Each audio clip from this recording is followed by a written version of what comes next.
Hi, everyone. This is we're going to start with this online wave. We're very excited. We're very excited to have this really nice group of women online. My name is Ingun Bol. I'm one of the founders of the Female Wave of Change, and we're going to host this webinar tonight of the inspiring women of color, inspiring ladies of color. And just some practical things. During the webinar, all microphones will be muted except for the one who will be speaking. If you have any questions, please use the chat box. We will all see it, so we have time to respond.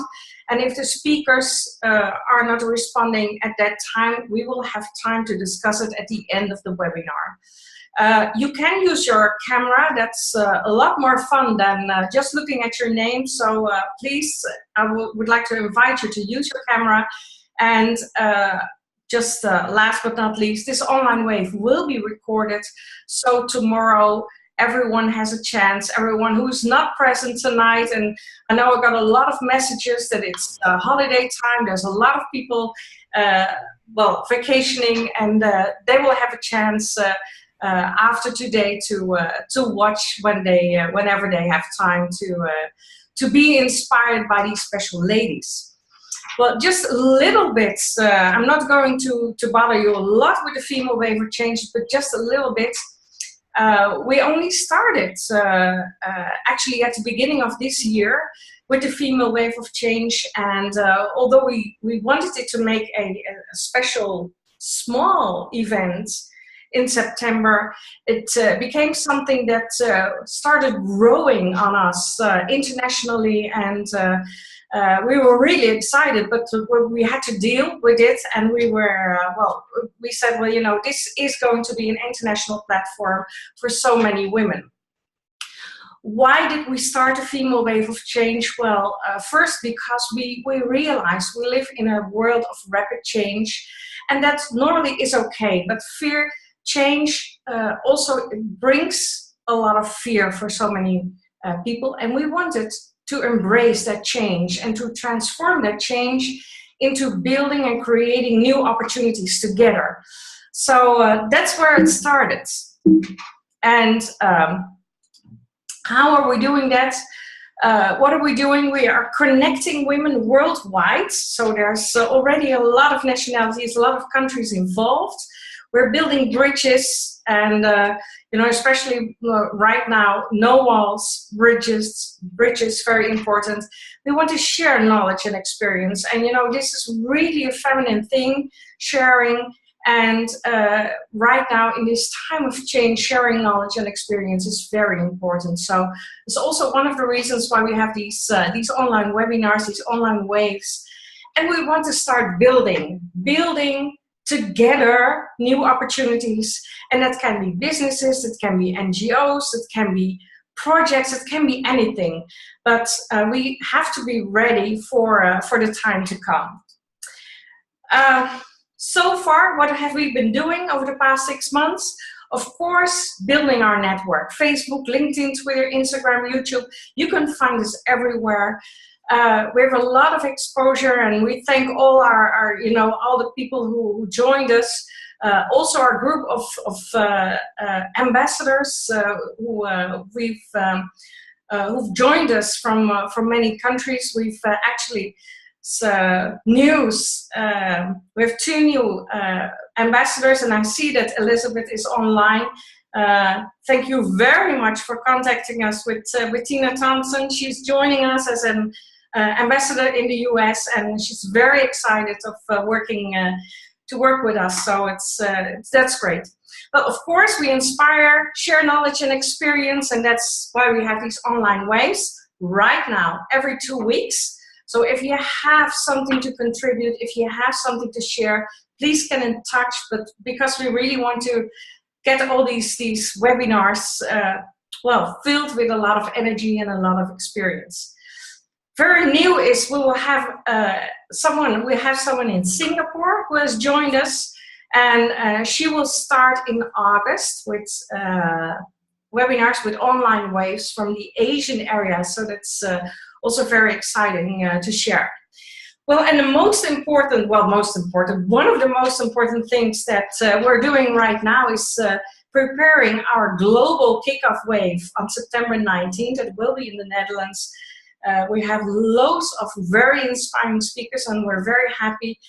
People from all walks of life, but also all ages. We have some very inspiring millennials who have already built great businesses. But we will also, during that day, have a lot of action and really start working together on those new opportunities. So it's a little bit of information from the Female Way of Change. Contact us if you have any questions. But for tonight, it's those inspiring ladies of color. And well, it started a couple of years ago when I got in touch with Ruth, with her Sexy Leadership, the first book here in the Netherlands. And she had been on one of our events here in the Netherlands, in Women Helping Women. But it was so great, Ruth, again, to contact you. You've made a lot of changes. So the word is, it's up to you. You're in the lead for tonight. Let me unmute myself then. That's a bit easier. Hello, everyone. This is Ruth speaking from Suriname, Paramaribo, Suriname, South America. Thank you, Ingun, for giving us the opportunity, giving me and the other two ladies the opportunity today to speak from our perspective as inspiring lady of color. Well, as I said, my name is Ruth. I was born here in Suriname, and I have traveled back and forth during my youth, but from my 11th birthday until 1.5 years ago, I've lived in the Netherlands. So I've lived in the Netherlands for 32 years. And that is where I met Ingun, as she said, a few years ago, and we always kept in touch because we have similar goals and similar things that we want to achieve, especially for women in the world. So 1.5 years ago, I decided to move back to my country of birth. So this is where I live now. And I'm still happy with it. When I was here, I was thinking about how do I want to evolve? What do I want to do? What is my why? Again, I had to rewrite and refine, if I can use that word, my why. Because my life changed, of course. It's a whole different thing with living in the Netherlands or living here in Paramaribo. So my life has changed quite a bit, for me, for the better. So I took my time to really rethink what is it that I want to do and what is it that my purpose is again. As Ingun said, in the Netherlands, I wrote my first book called Sexy Leadership in 2014.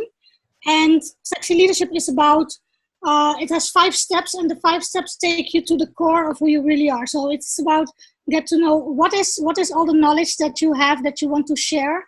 What are your talents? What are you good at? What do you think that you are worth as a person, as a woman, as a businesswoman, as an entrepreneur, as an employee? It doesn't really matter in what kind of position you are. The 4th step is know your sexiness. So how do you present yourself? What is the impact that you want to make? And the last step is know your skills. So how do you put everything that's before? There's 4 steps. Somebody's not muted. I'm a bit auditive, so I hear everything. Yeah, so the 5th step is know your sales. How do you sell yourself? And it's not about money per se in the first place. It's about how do you present yourself? What is the impact that you want to make with the person that you are and with the things that you do? Yeah, so I wrote that book in 2014 because I was lost back then. I had a very difficult period of my life. I was lost and I had to find myself again. And so it was a bit of self-help, self-therapy. And yeah, I wrote a book about it and I helped several other people. Through the book, I got to know Sonya, for example. You will hear Sonya later. And yeah, so I was visiting a lot of seminars in the Netherlands to build myself up, to grow my knowledge. And what I noticed is on the stages of the seminars, most of the speakers were men, and most of the speakers were white men. And sometimes there would be a woman, and that was very nice, of course, because then I had some more not recognition, what's the word again? I could recognize a bit of me on stage because I'm a woman, she was a woman. But I hardly saw any women of color. So the idea when I was living here the first 6 months, I thought, I want to change that. I'm a woman of color, and people always said to me, well, you're so ambitious and it's not common, and we are not used to women of color being so straightforward and ambitious and wanting to show themselves. And I'm like, but why not? Why is it in this world still that women in general, doesn't really matter what color, are still behind, and especially women of color. So that's where the idea came from, that if we don't get the chance to have a place, a spot on the speaking stages in the world, I will create a stage myself for ladies of color, because we have stories to tell. There are a lot of women of color out there who are searching for chances, who are looking for chances to grow, who are looking for network opportunities, who are looking for people who look like them to be their role model. And when I grew up, there were not a lot, not to say not any, but there weren't a lot of women that I could recognize myself in. So this is why I started the initiative of inspiring ladies of color. Not to exclude, but to create awareness that there's a large group of women in the world who has not been seen and heard yet, not enough. So this is how Inspiring Ladies of Color started. And my overall thing is also, of course, to work on the equality between men and women. We women still make less money than men with a similar education. When I was living in the Netherlands, and Sonya knows that, we came across studies of Women Inc. I think the ladies from the Netherlands know the organization of Women Inc. They strive for female equality, yes. And they did a studies that in a working lifetime, so approximately 40 to 45 years, women make around 300,000 euros less than a man with similar education. And I was like, 300,000 euros? That is about 700 something euros a month that we have a gap. We ladies, we have a gap.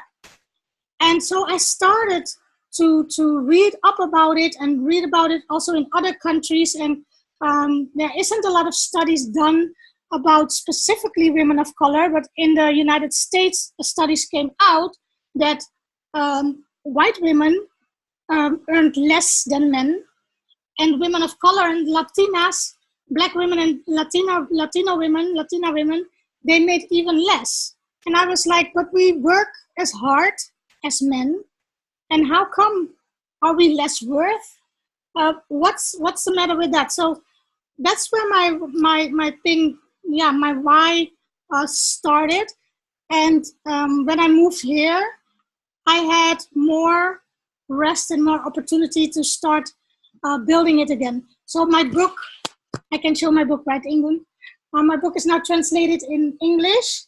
And after this webinar, I will release it on Amazon.com. That's a big thing for me. So this is the English book. It's a whole different look and feel than the original book. It will be translated in Dutch also, hopefully by September. And it's called Sexy Leadership. And why? Because I believe in leadership. When I did my leadership studies, it changed me for the better. And why the sexy is because I don't think the leadership in the world right now is very sexy.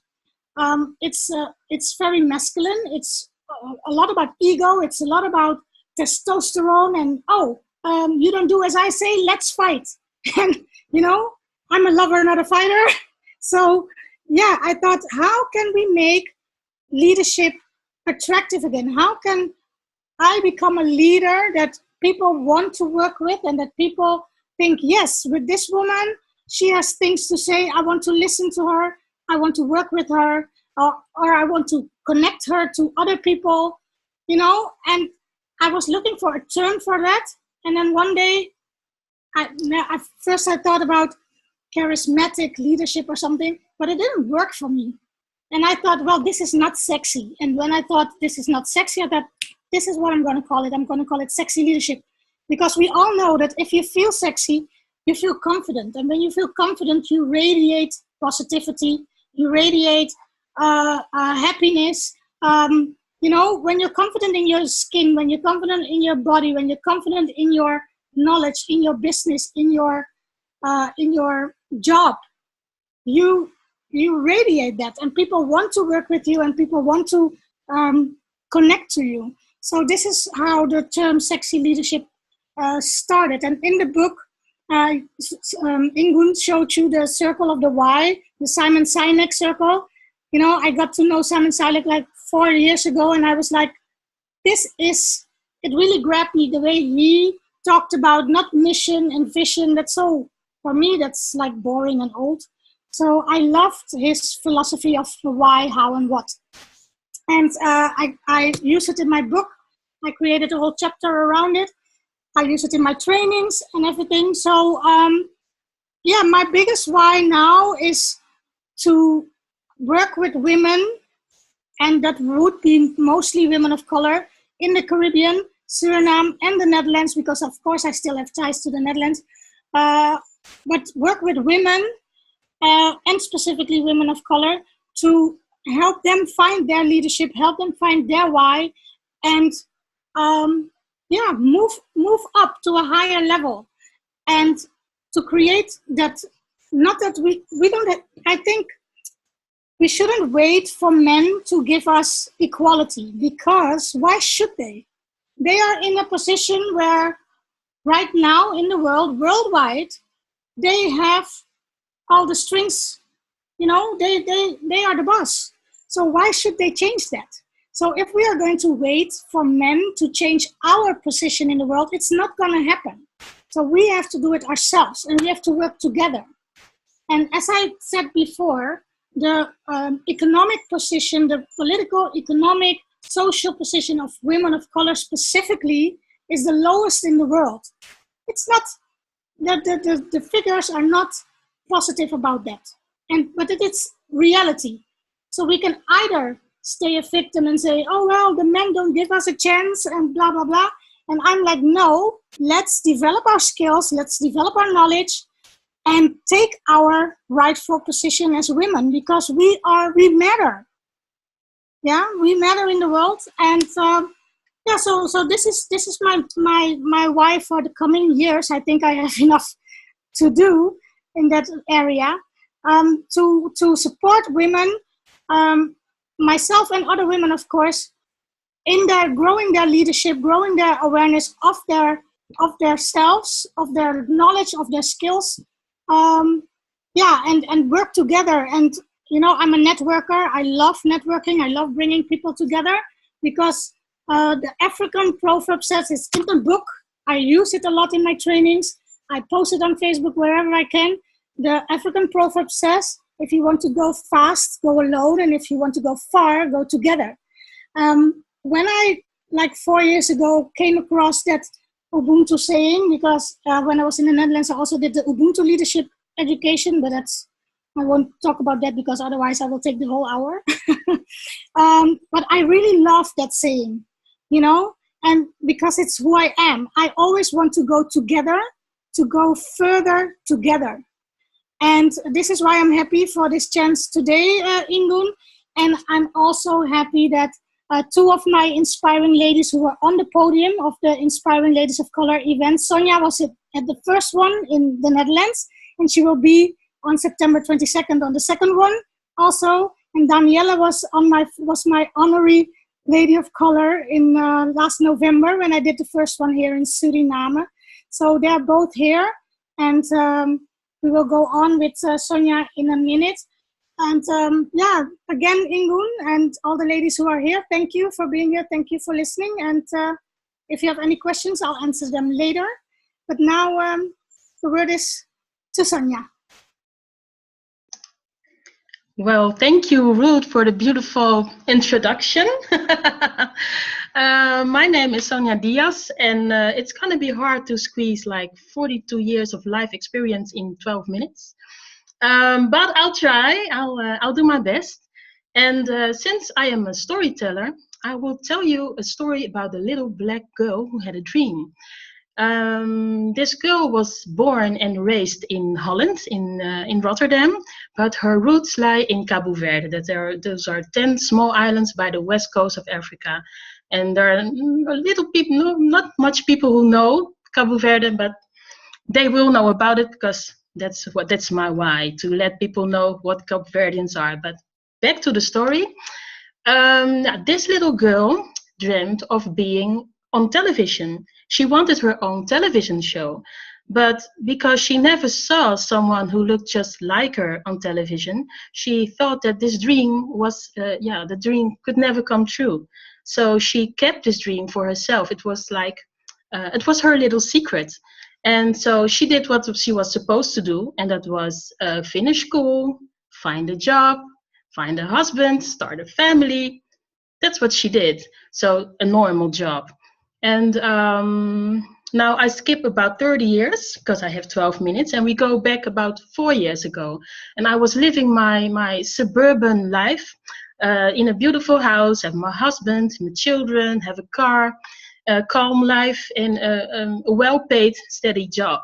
So I thought I was happy because I have everything I wanted. But there was always a fire burning within me, a little fire that wouldn't completely lit. So things started to change when I lost my job. So everything changed at once, and I thought, well, I panicked at first, of course, when I thought, oh, my mortgage, and how do I pay my bills, and how do I get on with my life? But after that, I sat down and I thought, well, maybe I can see this as an opportunity to change my life and do something else, something I always wanted to do. So I chose to change things, and it started by starting my own business. And I started as an organization talent because I was organizing events the last few years, and I was very good at it and I loved it. So I started to do that. But I had no idea how to start a business. And I gathered some information and just get started. And I noticed that I was very good at networking. So people liked to talk to me, like my company, and my network was growing and growing. Business-wise, I wasn't doing very well, but I had a great network. And my interest started to shift to women's networks. And as Ruth was telling me, or was telling us about the wage gap, I read the same article, and I was just like angry. I was like, what? I'm going to get my money back. Why is it that women get less paid than men? Same age, same education, same experience, a different wage, different salary. I thought, well, that can be possible. So I wanted to do something about it, and I joined Women in Charge. That was initiated by Ruth.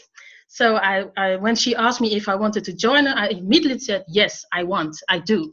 So we organized some master classes, and during one of those master classes, we had to visualize what we wanted in life. So I started to visualize, and I thought back about that little girl. And I thought, what did that little girl want? And I thought, she wanted her own television show. Then I thought, I want my own television show. So that's the first time that I said it out loud. I said, well, I want my own television show, and I want to be the Dutch Oprah Winfrey. And everybody clapped and yay! And from that moment on, I changed my business into Sonya Spreekt. That means Sonya Speaks. So that was the second change. And in that same year, there was Cabo Verde celebrated their 40 years of independence because they were a Portuguese colony. And back in 1975, they became independent in the same year as Suriname. So we celebrated 40 years of independence. And because we have a community of over 20,000 Cape Verdeans in Rotterdam. We celebrated it here. And I joined the project group that organized several events. We had 40 days of celebrations up to the July 5th, because that was the day. And I joined the group, and I got a lot of information I got within the community. And I spent like 20 years not really within the community. So I just got sucked in it. I got a lot of information about the community, about our history. And I noticed that I didn't know many things, and it surprised me. I thought, well, those are my roots, and why don't I know it? So from that moment on, I decided to devote myself to the Cape Verdean community and to change our reputation, because we are known as the silent migrants. And I wanted to change that reputation, because we are very talented people, first. And two, we have a legacy that's spread all over the world, because we are a little country by the west coast of Africa, but we live all over the world. And we have many Cape Verdeans who are very known. I don't know if you know Cristiano Ronaldo, the soccer player. His grandma is Cape Verdean. I don't know if you know Lisa Left Eye Lopez from TLC. She was Cape Verdean. The people who have seen Dreamgirls, you have Beyonce, you have Jennifer Hudson. The third one is less known, that's Annika Noni Rose. She is Cape Verdean. And I can go on and on and on. The group Tavares, who doesn't know the song Heaven Must Be Missing an Angel? Right, Cape Verdeans. But people don't even know that all these people have Cape Verdean roots. And the list goes on and on. I can go about an hour telling you all about all these famous Cape Verdeans, but I'm not going to do that. I made my point, I think. So last year, I decided to go back to my roots, so back to Cape Verde for a holiday. I haven't been there in like 22 years. So, and although I'm born and raised here in Rotterdam, I came there and I immediately felt like home. So yeah, it just gave me more sense of who I am and what I'm supposed to do in my life. Being in my own country, surrounded by my own people, I felt something that I didn't feel like 20 years. I felt so loved and at home. And the fire that began to burn as I made the changes just got fully lit. I was on fire when I got there. And for the first time I dare to say, for the first time in my life, I felt completely myself, without restrictions, without limitations. And now I am even more determined to help Cape Verde develop to its potential using my talent as a speaker and as a storyteller. So nowadays I host events. I did some big festivals. I make vlogs about the Cape Verdean community in Rotterdam, and I made also 3 vlogs about my journey to Cape Verde. I got many compliments about them because people said it is so real, and we cried with you when you were crying. So they were very popular. And I'm a storyteller, of course. And in September I have my own event. I'm going to tell the story of my mother, because she is my biggest inspiration. And my mother taught me to take every opportunity given in life, taken with both hands. She taught me never ever to give up. And she taught me always be independent. So that's why I want to share this story. And if you want to achieve something, you have to work hard for it. But changes, they come with a price. It brought me a lot, because my development went like this, and I got a big network, and I've gained lots of experience. But the downside is it cost me my marriage, because the changes that I made, my husband didn't understand them all and did not accept all the changes. So I had to choose. Do I go back to my normal life and my normal job, or will I continue my journey, working hard and living my dream? And in my case, of course, I chose the last option. So yeah, that was very difficult, but the price I had to pay was getting divorced, losing my house, losing my car, losing my comfortable life. But I kept in mind that it's all worth it, because I'm going to build my comfortable life for myself and for my children, and I'm going to find this partner who wants to live my dream with me. So it's all going to be okay, because I'm living my dream and my fire is lit. I'm on fire. I can survive this. I will survive this. So this is my story in a nutshell. This is my why.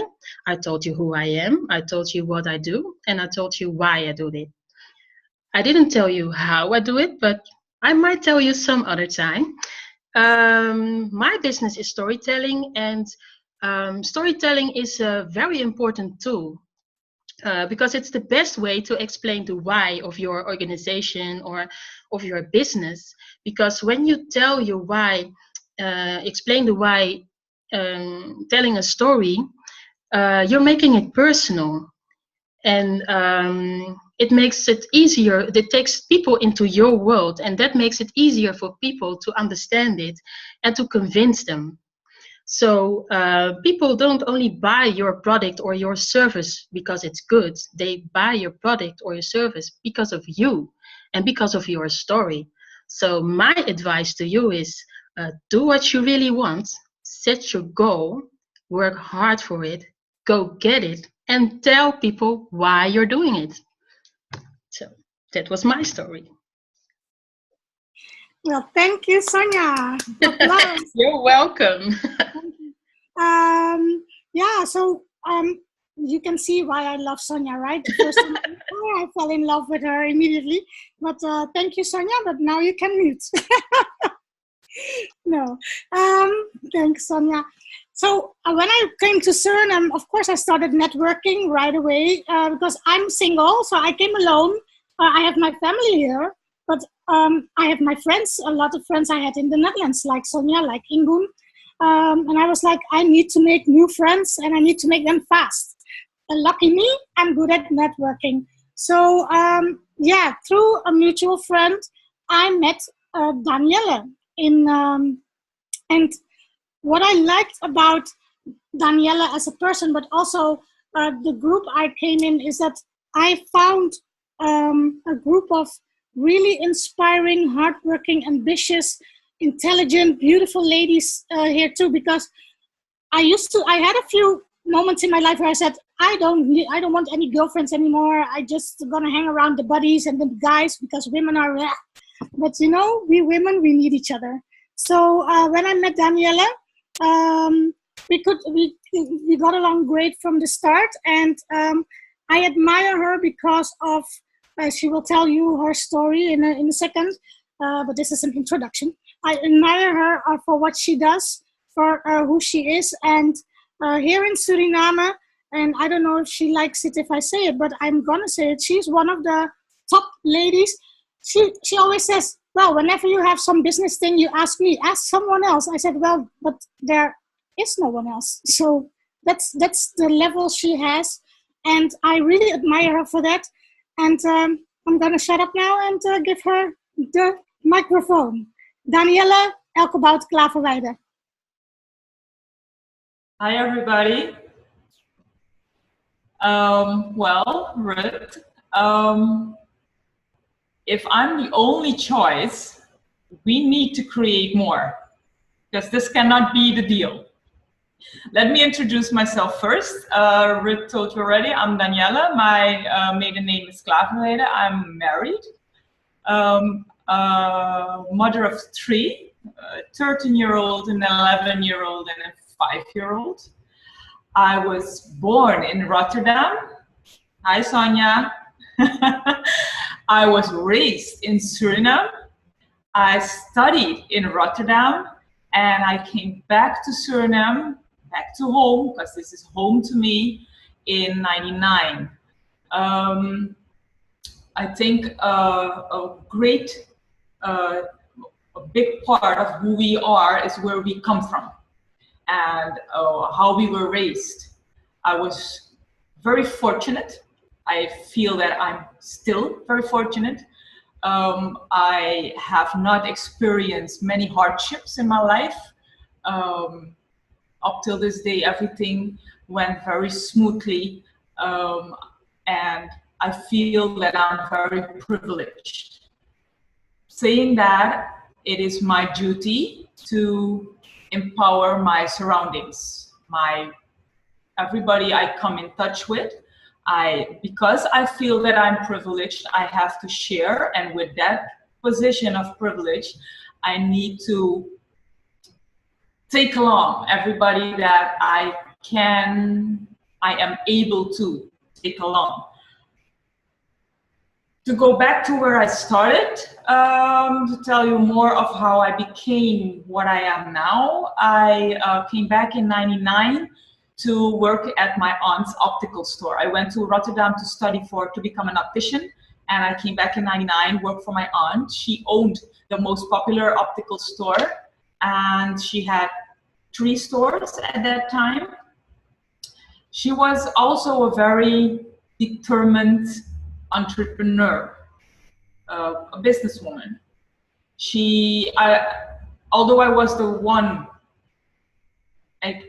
only one qualified for the job at that time in the company, she put me at work on the floor.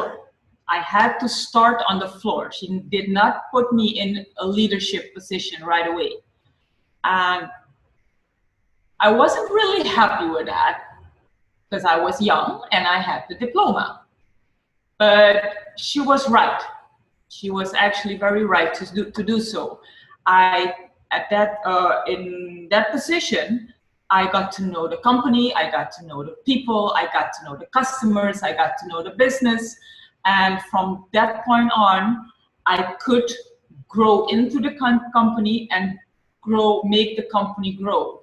I found out the whole company needed to be restructured because it was growing pretty fast. And that took a lot of effort, that took a lot of stress and a lot of tears, because as a young woman in charge, because in quite short while, she put me in charge. And that did not go well with everybody. So I soon became the bitch, the know-it-all, and that is often a title we women that are in charge have to deal with. I don't know if that's really wrong. It's the way it is. I have really accepted it. It's the way we are probably perceived, looked at. Well, we have to deal with it. To go back to where it all started, to create the company, to grow the company, and what I learned in that period of like the past 15 years is that you cannot grow alone. You cannot be successful alone. You need a support system. I think everybody, men or women, need a support system. But I believe women need it more, especially if you want to raise a family. And the message I want to give out today is choose your support system. Choose consciously. Choose who you surround yourself with. Choose your life partner. Make sure that your partner in life supports you, gives you the space to be you and to become a better version of you. Of course, it works both ways. You have to do that for your partner too. If you as a woman want to raise a family, make that choice conscious. Many women in our societies do not choose consciously. Many women let choices be made for them. Their partners choose for them, their families choose, their community choose for them. And I make it a mission to teach young girls and young women to get them aware that they are able to choose for themselves. They are, more so, they are responsible to choose for themselves. They are responsible for the choices they make, but they are responsible to be able to choose, create the environment to choose. And I believe it's not always that easy. I do believe that in some cases that is really not possible. But aside from those cases, there are many women that should choose more consciously. Your partner, to go back to choosing your partner, coming from a society, Suriname, a very masculine society, Sonya already talked about that, Ruth already talked about that. Suriname is not really only a masculine society, it's a macho society, where the man that supports the woman is a sissy, he's a pussy, and he's not getting that respect. We my husband and I deal with that on a regular basis. We fight it, we communicate about it, and we try to create awareness about this issue. Because if the society is not aware of this issue is going to keep preventing women to reach higher heights. To go back to the support system, because that you cannot raise a family, be successful and raise a family without a support system. It's simply not possible. So that is one point I wanted to make, choose your support system. And the second point I wanted to make is, besides that social support system, your team, who you work with, your employees, call them your employees, I call them my colleagues. Those are your support system too. You cannot reach success without sharing it, because it's gonna be damn lonely at the top. Sharing success is what creates more success, and that's my opinion. If you share it and you take your community along with you, it's more fun, because alone is just alone. It's more fun to do it together. And I believe that's new leadership. I believe that, that's why I'm here today, the female wave of change. I like the wave of change title. I believe that we are the change in leadership. Because old school leadership was based on very masculine societies and a very top-down leadership created by men. And it did work for a while, but we're past that. And new leadership focuses on more of the soft sides, the soft skills of leadership. We own that. Women own those soft skills. So new leadership will come from us. And many men in leadership positions already are seeing this. Hard for them to acknowledge it, but they are seeing it. And you can see it in many courses, leadership courses. They all focus on the soft skills. Those skills we already own.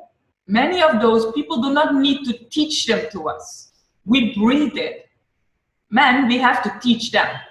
We have to teach them to show support. We have to teach them empathy. We have to teach them coaching. We have to, those things are part of who women are. So the new leadership is based on what we already own. So we own the future. And we come from a period where we have to fight for a position, and I do not think that will be the case always. I think the change is already happening, and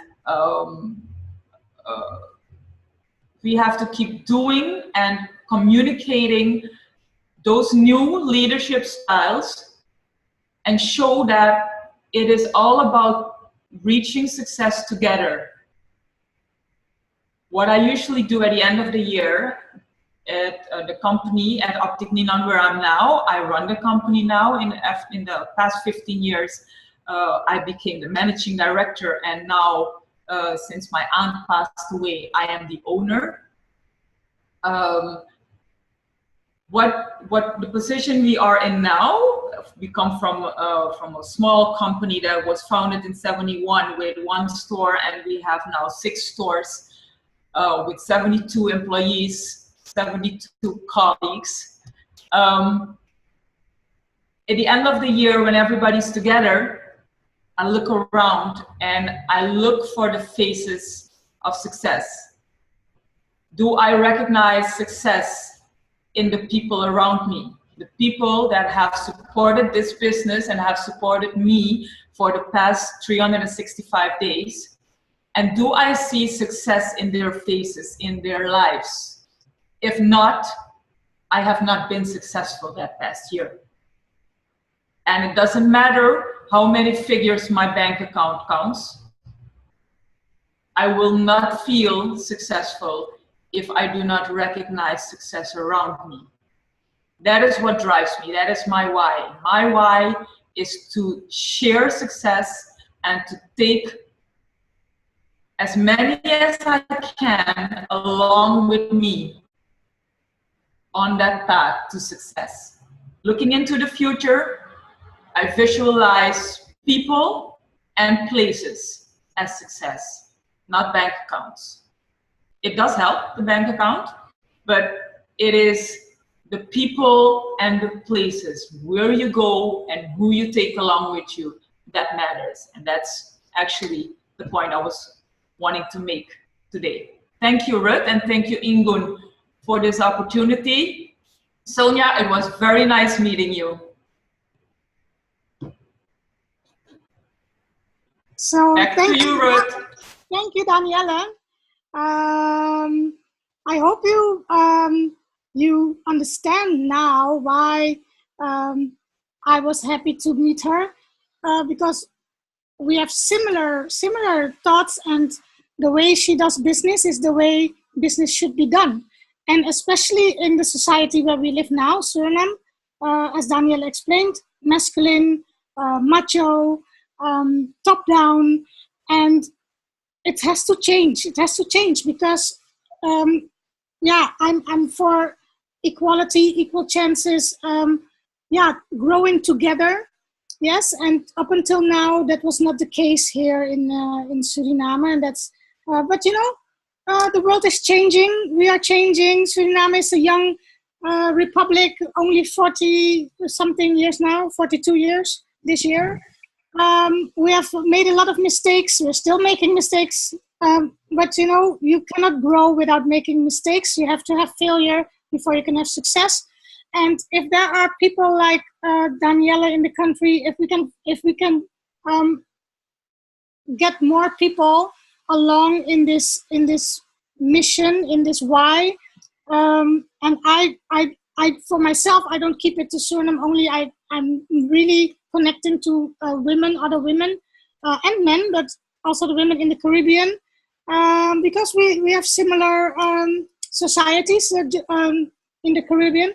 So yeah, if we can grow together, then the future is brighter for everybody, you know. And this is the Ubuntu part that Nelson Mandela taught the world, and that I was taught in my education to share and to not only make yourself grow, but if you help others to grow, then you know the world will be a better place. So yeah, that's what we are doing. Does anyone have any questions? Thank you, ladies. And Ruth, I really do understand why you picked Sonya and Danielle. because you're all three of you are very, very strong, powerful women, but you're so different. You are so different. You know, Sonya really is the natural storyteller. You know, I just love listening to her story. Ruth, you're that energy, you know, that's really, you know, you just have to listen. And Danielle she's the one that thinks everything, and you know, you were all very powerful. I just loved it. And before I'm going to ask, so if any of the participants has questions or remarks, I have something I want to ask you. Because this is the group of the inspiring ladies of color. And I was reading an article last week, and that article was on Michelle Obama. And one of the statements that she did was, you know, even after 8 years dedicating your life and the life of your family, and you know, it's all dedication to the people of the United States, but there are still so many situations that it's not about what you have been doing for the people and for the United States and for the world, but it's again about your color. So, who wants to respond? This is... Well, I don't know. This is the reality. That's the only thing I can say. It is still like that, not only for the women, but also for the men of color. It's not a nice reality, but it is a reality, and people of color have to deal with that and find ways to surpass it and to grow and to, get to another level without letting your color hold you back and ignore the stupid people. Mm-hmm. Yeah, because this is reality, you know. And I was in a Facebook discussion a few weeks ago, and I said, you know, it's my choice to put my energy into growing myself, growing my surroundings, and growing my community of people of color, instead of fighting a lot of people, unfortunately, that are still ignorant and that still choose to treat people differently because of their color. So I choose the positive way by supporting people of color, all people, but specifically people and women of color. I choose to put my energy there because I cannot change another person.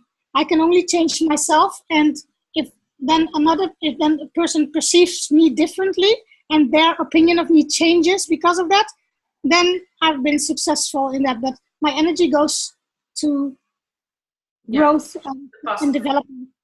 Yeah.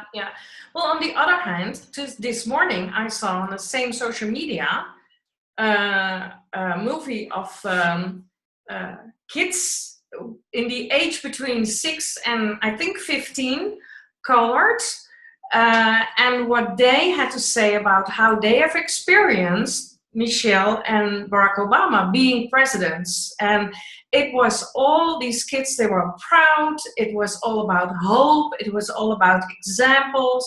It was all about role models. They knew what has been happening. You know, even a 6-year-old who knew everything that happens with Michelle and Barack Obama being world leaders, because that's what they have been. And that's a whole different story. They made a change. They have been these change makers, the wave makers. Yeah, great. Okay, let me see if you know. Okay. You know, I think women of color, people of color, should stop defending their color. Yeah. Stop explaining where they come from and explaining their color. And what Ruth said, we should not focus on that anymore. Yeah. We are what we sell. We sell ourselves. We sell our knowledge. If we share our success, if we are not ignorant, I believe the change will come. Yeah. Don't fight it. It's there. And the USA is experiencing a very difficult transition. And I think it is very much needed in the USA.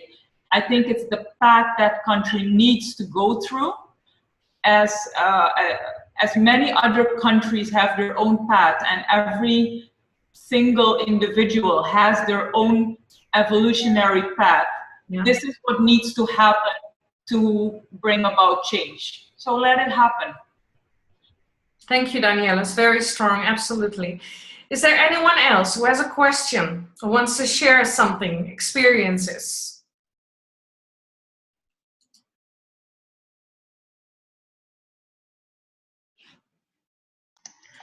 Well, what I wanted to share is what you said about role models. As I told in my story, as a little girl, I did not have a role model. So I did not have a black woman on television with her own television show. Oprah Winfrey came later. Mm-hmm. So for me, that's very important to have role models. And I think we have to make our own, because we are not getting it. So we're going to take it ourselves. And I've taken it up on me to be, I didn't want to be a role model. I just wanted to be on television or have my own television show or do my things, the things that I wanted to do, that I dreamt of. But now I became a role model. And within my community, I'm already called the Cape Verdean Oprah Winfrey, without people even knowing that I wanted to be the Oprah Winfrey in the first place. So.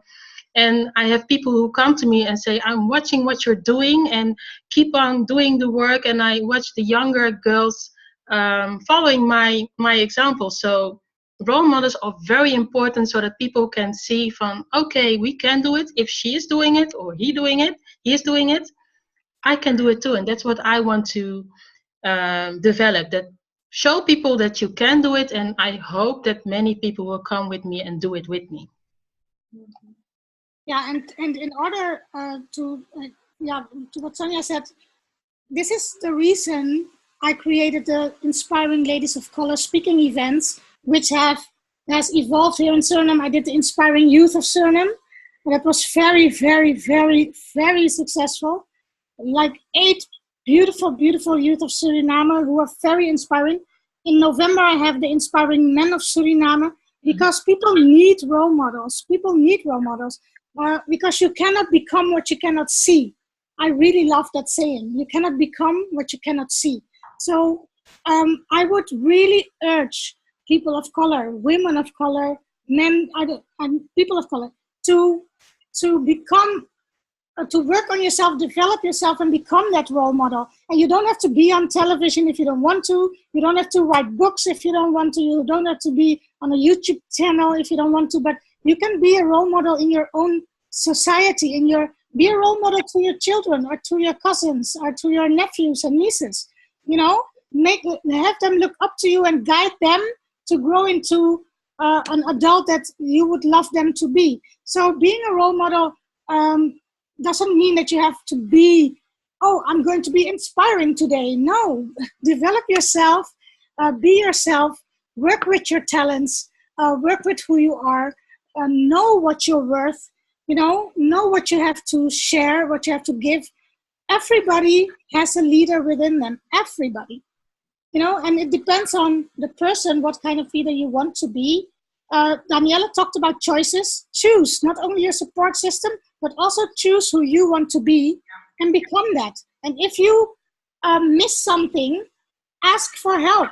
That's Simon. I love Simon Sinek. I'm going to meet him. I'm sure I'm going to meet him one day.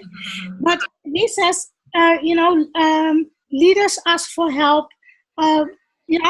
So if you're a leader, it doesn't mean that you know everything, because nobody knows everything.